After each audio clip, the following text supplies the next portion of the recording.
1945 August 6 ഹിരോഷിമയിലെ Minami കനോൺമച്ചി. അന്നൊരു മൂടിക്കെട്ടിയ ദിവസമായിരുന്നു. സമയം രാവിലെ 8:15. 8 വയസ്സുകാരി അയാനോ ഹിരോഷിമ അടുത്തുള്ള എലിമെന്ററി സ്കൂളിലെ 3rd ഗ്രേഡ് വിദ്യാർത്ഥിയാണ്. അവൾ ഗ്രൗണ്ടിലേക്ക് പോകാൻ തയ്യാറെടുത്ത് സ്കൂൾ ഗേറ്റിനടുത്ത് നിൽക്കുകയാണ്. പെട്ടെന്ന് കാഴ്ച മങ്ങി. പതിയെ അത് മുഷിഞ്ഞ ചുവപ്പായി. ഒപ്പം വലിയൊരു ശബ്ദവും കേട്ടു.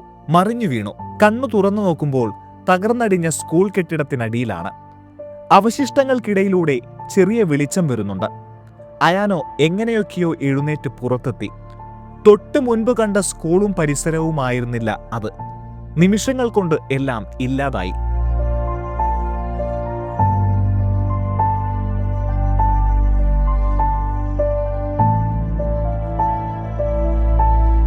വയ്യെങ്കിലും വേച്ചുവേച്ചവൾ വീട്ടിലേക്ക് നടന്നു. പോകും വഴിയെല്ലാം ചാരവും പുകയും മാത്രം, തിരിച്ചറിയാത്ത കുറെ മൃതദേഹങ്ങളും. വീട്ടിലെത്തിയ അവൾ അമ്മയെ വിളിച്ചു. അവർ വീടിനുള്ളിലെ അണ്ടർഗ്രൗണ്ടിൽ സുരക്ഷിതയായിരുന്നു. നിനക്കൊന്നും പറ്റിയില്ലല്ലോ എന്ന് ചോദിച്ചപ്പോഴാണ് അയോന ശ്രദ്ധിച്ചത്. 2 കാലുകളും പൊട്ടി ചോരയൊലിക്കുകയായിരുന്നു.